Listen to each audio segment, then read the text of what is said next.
Bom, já começamos então com o assunto do dia, né? Ontem teve a aprovação dessa PEC que limita de alguma forma a atuação dos ministros do Supremo Tribunal Federal. A repercussão já era esperada e veio a galope. O presidente do Supremo Tribunal Federal, o ministro Luiz Roberto Barroso, e o decano da corte, o ministro Gilmar Mendes, criticaram há pouco, nessa sessão que a gente estava acompanhando aí, essa proposta de emenda à Constituição que foi aprovada e que altera o funcionamento do Supremo Tribunal Federal. De acordo com Barroso, a corte não vê razão para mudanças em seu funcionamento. A gente já vai acompanhar esse trecho e jogar para o nosso debate. É inevitável que o Supremo desagrade segmentos políticos, econômicos e sociais importantes, porque ao tribunal não é dado recusar-se a julgar questões difíceis e controvertidas. Tribunais independentes e que atuam com coragem moral não disputam torneios de simpatia. Interpretar a Constituição é fazer a coisa certa.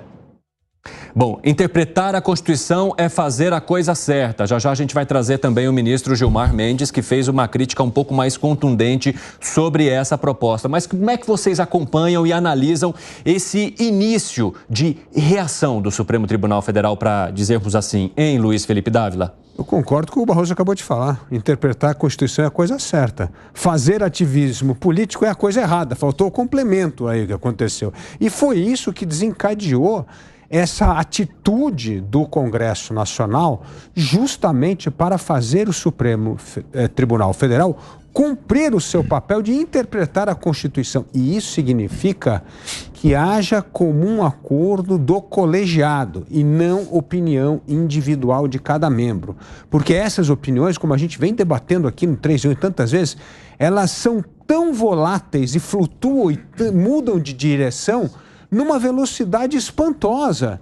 E isso não dá o que a Suprema Corte precisa dar ao país, que é a previsibilidade das leis, que é a continuidade, porque previsibilidade e continuidade é o que dá segurança jurídica. E parte da insegurança jurídica é justamente um Supremo que muda de ideia toda hora porque é mais pautado pela política do que pela Constituição. Será que a gente já consegue adiantar aí o que disse o ministro Gilmar Mendes sobre essa proposta para jogar para o debate? Vamos adicionar então, vai lá. Não há por que alterar o que vem funcionando bem. E cumpre lembrar, em todos os países que recentemente viveram o retrocesso democrático, a erosão das instituições começou por mudanças nas Supremas Cortes. Os antecedentes não são bons. É preciso altivez para rechaçar esse tipo de ameaça de maneira muito clara. Esta casa não é composta por covardes. Esta casa não é composta por medrosos. Cumpre dizê-lo com a serenidade, mas com firmeza. E com o desassombro que esse tipo de investida exige de todos nós, membros desta casa multicentenária. Este Supremo Tribunal Federal não admite intimidações. Parece que o ar ficou até parado ali no momento em que o ministro Gilmar Mendes começou a falar, né? Todo mundo muito tenso diante desse discurso dele de que esta casa não é composta por medrosos, esta casa não é composta por covardes. Fábio Piperno. É verdade, ele tem razão em relação a isso. É uma casa que eventualmente toma decisões que a gente pode, de certa forma, discordar. Mas não é uma casa de medrosos, uma casa de covardes e uma casa que teve um papel extremamente relevante naquele conturbado processo eleitoral do ano passado. Agora, o ministro Gilmar Mendes, e a gente tem discutido ad nauseam aqui a questão das decisões monocráticas, o ministro Gilmar Mendes foi alguém que lá atrás, em 2016, tomou sim uma decisão monocrática que naquele momento mudou o destino político do país. Mais tarde ele se arrependeu.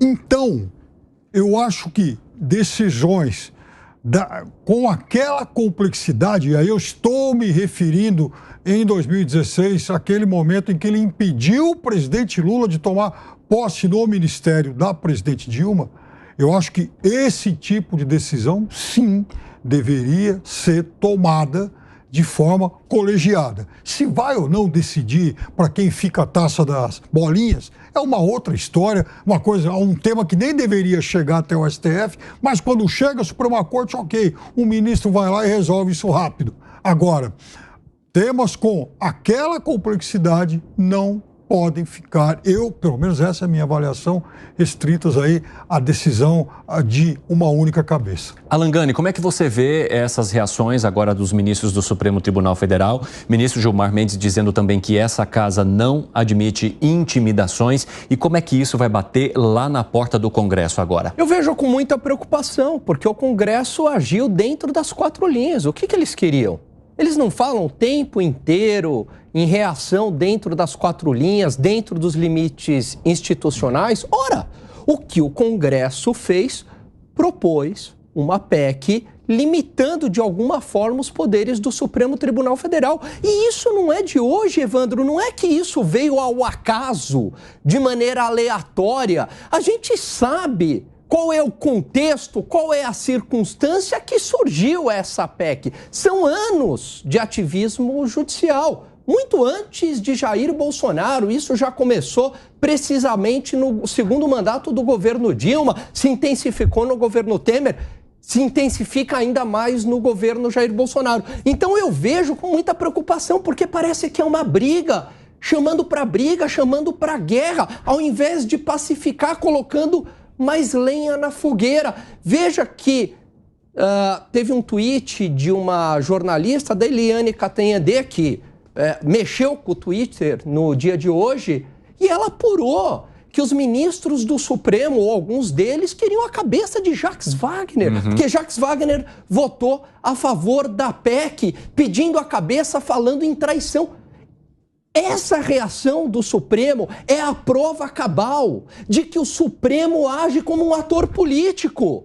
Está aí, existe essa PEC e a reação do Supremo e o tweet da Eliane Cantanhede confirma isso, uma reação política. Portanto, vão ser tratados como políticos e não como ministros da Suprema Corte. Ainda nessa edição, a gente vai aprofundar essa reação que envolve também o líder do governo no Senado, o senador Jacques Wagner, que teve ali a abertura do partido para votar como quisesse e votou sim pela limitação dos ministros, o que não era claramente esperado pelo governo federal e que gerou toda essa situação, no mínimo constrangedora, envolvendo integrantes do governo, senadores e também os ministros do Supremo Tribunal Federal, porque essa PEC ela passou por apenas 3 votos, pessoal. E o voto do senador Jacques Wagner foi visto como essencial para que isso acontecesse diante de outros votos que ele também teria mobilizado. Então, esse assunto a gente vai trazer, tem até apuração aqui da nossa equipe de reportagem que chega já já. Gustavo Segré. A Constituição brasileira foi escrita em outubro de 1988. Não mudou. Alguma PEC, claro, faz algumas alterações, mas eu gostaria de entrar em por que essa PEC é importante.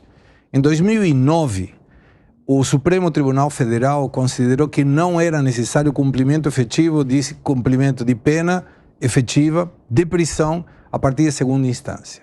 Em 2016, Supremo Tribunal Federal, mesmo o Supremo Tribunal Federal, em 2016, interpretou uma outra coisa e concluiu que sim, tinha que ser feito cumprimento efetivo de pena de prisão uma vez que tivesse sentença em segunda instância, e o voto determinante foi do ministro Gilmar Mendes.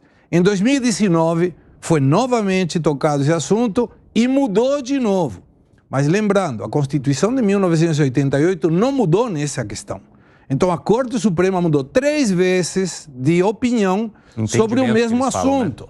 Entendimento, é. Está certo o que está fazendo o Senado. Agora, a minha pergunta é, se o STF não tivesse entrado no marco temporal, na despenalização das drogas, na questão do aborto, a PEC teria ido para o plenário? Agora, isso não tem a ver justamente com esse trecho que foi trazido pelo Fábio Piperno no início do nosso programa sobre as discussões irem se alterando conforme o tempo vai passando e a análise do Estado também sofrer essa alteração, Luiz Felipe Dávila? Vou aproveitar a tua companhia de autor justamente para trazer essa análise e ajudar a aprofundar criticamente nessa nessa situação, se o ministro poderia ou não mudar o entendimento, a depender também da consequência que isso tem para a sociedade. É verdade.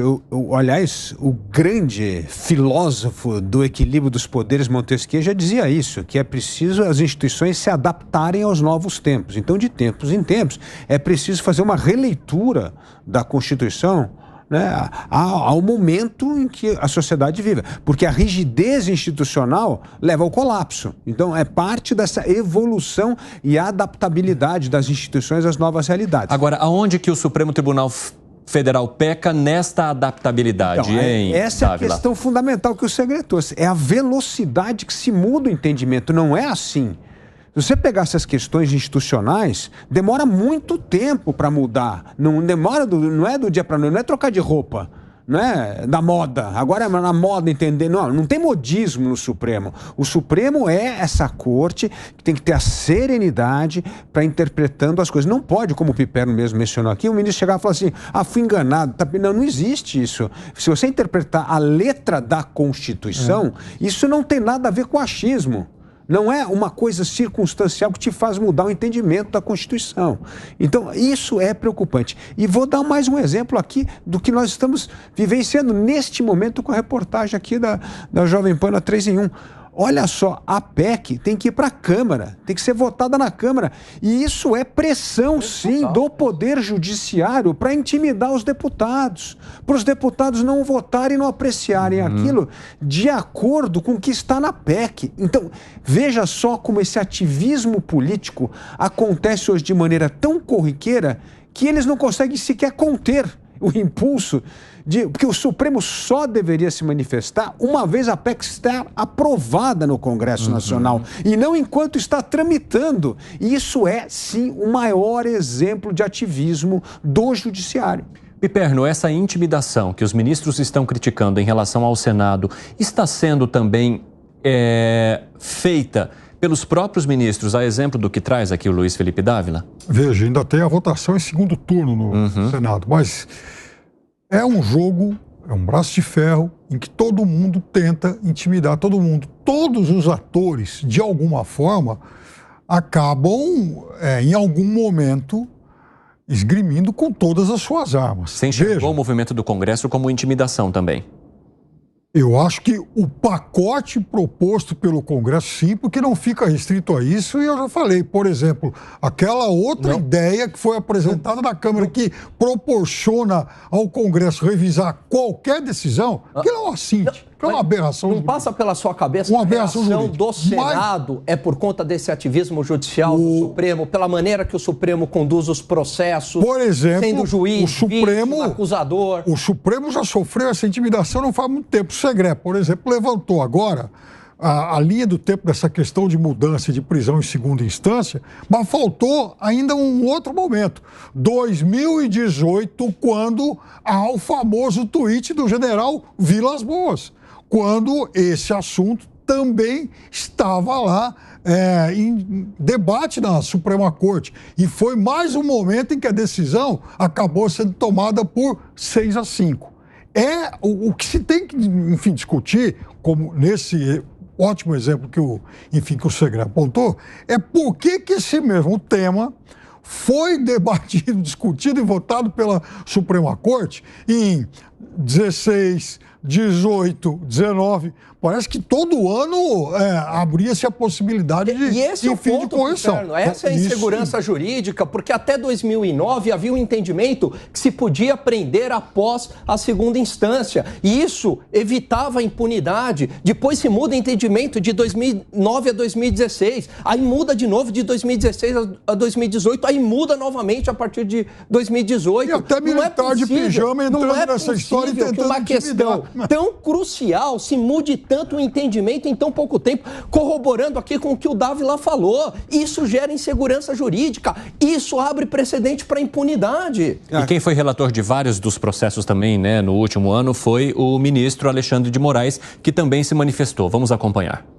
A discussão de ideias, o aprimoramento das instituições são importantes instrumentos da democracia, mas não. Isso foi ressaltado tanto por Vossa Excelência quanto pelo ministro Gilmar, mas não quando escondem insinuações, intimidações e ataques à independência do Poder Judiciário.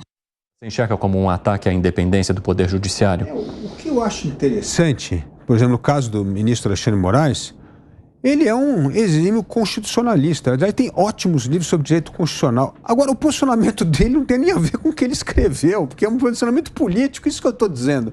É uma coisa incrível. Se ele lê o livro que ele mesmo escreveu sobre exatamente o papel constitucional da Corte, não tem esse posicionamento. Então, o que eu estou dizendo é o seguinte, na hora que põe essa toga, você é o guardião da Constituição. Você não é mais um agente político. E isso é muito importante para saber. Esse grau de intimidação que a gente está falando aqui, o que pode acontecer? Pode justamente aí o espírito corporativista na Câmara, que eu acho que poderia demorar um pouco mais para aprovar, ser acelerado, porque isso passa a ser uma afronta à instituição Congresso Nacional. Então, esse tipo de ativismo não ajuda a melhorar a harmonia entre os poderes. E, a meu ver, infelizmente, quem está colocando lenha na fogueira neste momento no Brasil é o Supremo Tribunal Federal.